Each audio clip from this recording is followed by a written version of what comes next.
Lini pertahanan timnas Indonesia menjadi yang paling bermasalah di kualifikasi Piala Dunia 2026. Maka itu menjelang Piala Asia 2023, kita sebaiknya memilih siapa duet back tengah terbaik yang bisa dipakai oleh Sintayong. Saya beber ulasan itu di video ini.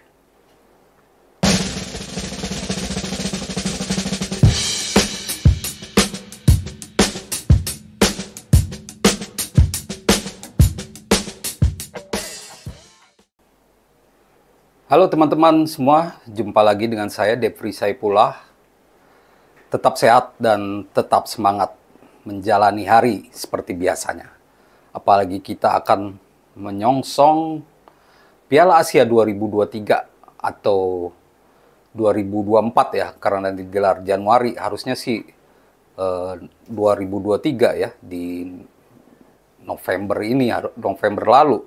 Cuman dimundurkan ke Januari dan akan berlangsung di Qatar. Kita akan menyongsong Piala Asia 2023 dengan sederet harapan besar.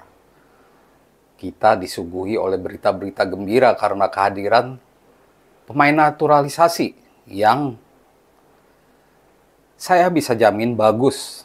Karena ini adalah pilihan Sintayong, bukan pilihan PSSI atau bukan permintaan pihak lain atau titipan gitu. Ini benar-benar pemain yang sudah dilihat oleh Sintayong dan kualitasnya baik.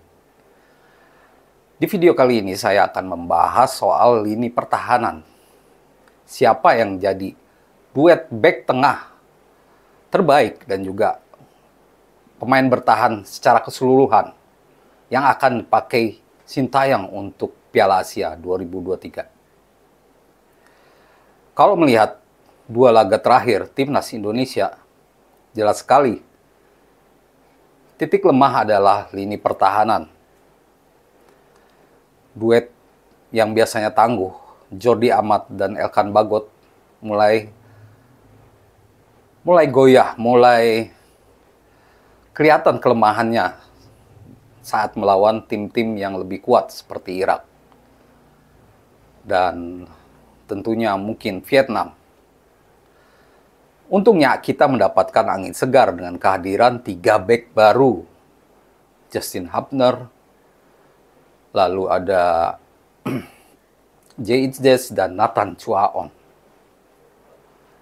Di video-video sebelumnya saya sudah beberkan profil ketiga pemain ini. Dan sekarang saya akan mencoba untuk mengulas siapa sih yang sebaiknya mengisi pos di posisi back tengah.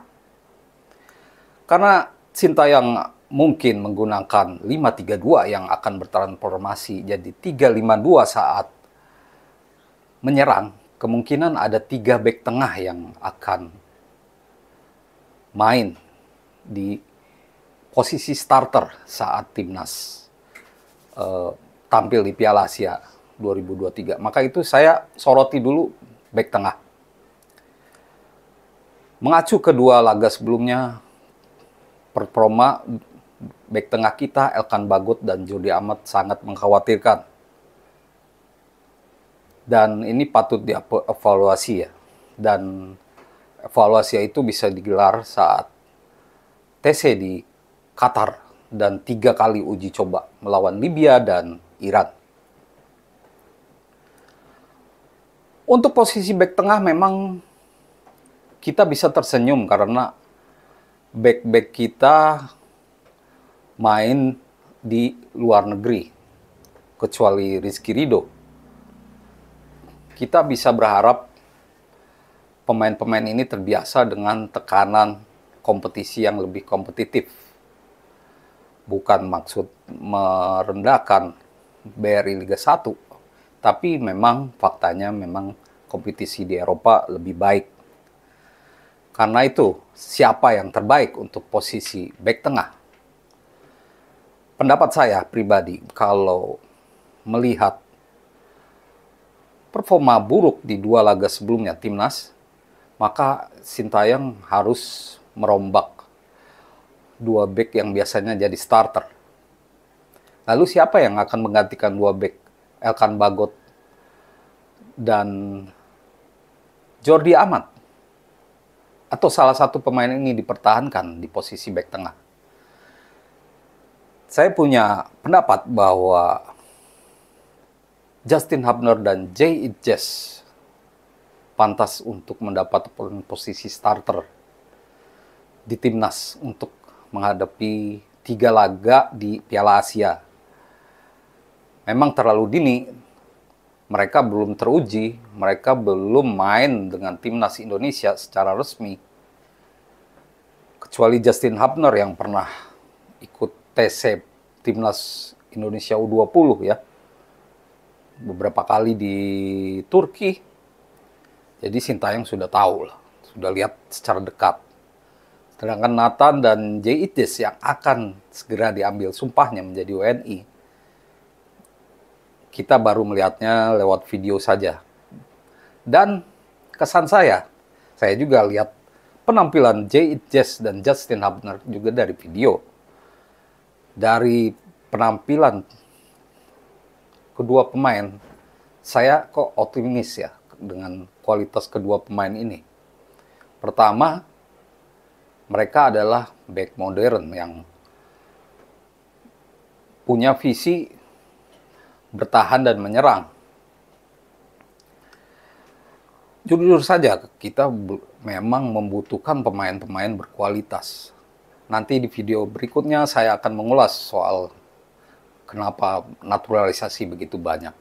Jujur saja, back tengah ini sama sulitnya seperti striker di timnas Indonesia ini. Karena persaingan ketat, target yang tinggi di Piala Asia, maka kita butuh pemain bagus dan kita bersyukur hadirnya pemain naturalisasi ini. Kembali ke Jay Itjes dan Justin Hubner, mengapa saya mengatakan keduanya pantas jadi starter? Karena penampilan mereka, saya lihat di video yang beredar, ini Justin Hubner sudah main 9 kali dengan Wolves U21, pergerakannya bagus, antisipasi bola bagus, berani tackle, berani shoot dari jauh, membantu penyerangan. Ini bagus. Elkan Bagot dan Jordi Amat juga begitu ya. Cuman saya melihat keduanya sekarang ini banyak melakukan kesalahan. Terus jujur saja kalau dibandingkan memang Jay Itjes dan Justin Hubner mungkin lebih bagus. Maka itu harus dipertimbangkan untuk menjadi starter. Tapi kita lihat bagaimana perkembangannya. Nah, kalau kedua pemain ini jadi starter, berarti siapa satu lagi back tengah yang akan mengisi posisi sentral? Rizky Ridho atau Elkan Bagot? Kalau saya menilainya, Rizky Ridho juga satu-satunya lokal yang bisa bersaing di antara deretan naturalisasi. Kita lihat lawannya dulu. Kalau seperti saat lawan Irak dan Jepang, mungkin masih bisa dimainkan ya Rizky Ridho. Tapi kalau untuk melihat mengantisipasi bola-bola atas, Elkan Bagot dan Jay Itjes sangat bagus. Dua back dengan postur tinggi. Ini bagus untuk menjaga pertahanan kita. Walaupun tidak menjamin tak akan kebobolan, tapi setidaknya memberi rasa percaya diri yang cukup tinggi. Tapi saya menilai antara Rizky Ridho dan Elkan Bagot 50-50 lah. Ini tergantung Sintayong. Bagaimana dia melihat lawan yang akan dihadapi oleh timnas Indonesia. Terus terang kalau kita mencari lagi back tengah lokal agak susah. Teman-teman lihat saja di BRI Liga 1. Tim-tim kuat. Rata-rata back tengahnya asing juga. Kita ada beberapa back tengah lokal bagus.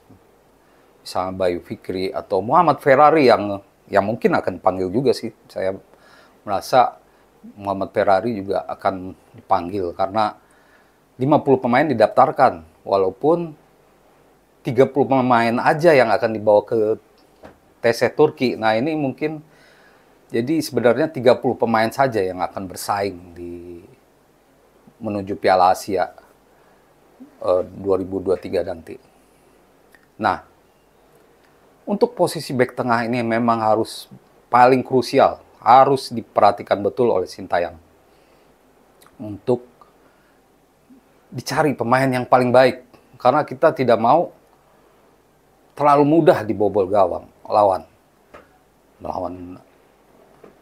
Jepang misalnya. Kita harus bisa membuat mereka frustasi, dan kebetulan itu laga terakhir. Sedangkan melawan Irak kita harus menang. Kalau imbang agak berat. Kalau menang ini akan kebetulan menjadi laga pertama nanti ya di Piala Asia nanti, sebelum lawan Vietnam dan berikutnya lawan Jepang. Ini bisa dimanfaatkan betul dengan baik. Sedangkan untuk posisi fullback kiri kanan kita melimpah. Sen Patinama sudah menunjukkan kualitasnya, Sandy Walsh juga, terus Asnawi Mangku Alam pastinya ya sebagai kapten. Dan di Indonesia juga banyak stok fullback bagus. Yance Sayuri, Yakob Sayuri, lalu Leo Guntara dari Borneo FC, terus ada Gio Numberi PSIS, Fajar Faturrahman. Saya berharap nama-nama ini dibawa.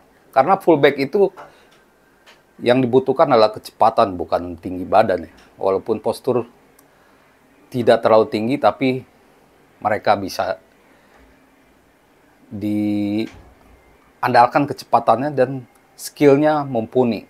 Dan punya keakuratan dalam memberi umpan. Nah, itu untuk lini pertahanan kita di Piala Asia nanti. Karena lawan-lawan kita berat gitu. Maka itu saya menyoroti duet back tengah. Apakah Justin Hubner dan Jay Jess pantas jadi starter? Lalu apakah Rizky Ridho dan Elkan Bagot mengisi pos satu lagi, atau Jordi Amat yang merupakan pemain berpengalaman tapi belakangan banyak membuat kesalahan? Tentu kita semua akan menanti bagaimana keputusan Sintayong. Tapi demikian kira-kira analisa saya untuk komposisi timnas di posisi pertahanan. Terima kasih atas perhatiannya dan salam olahraga.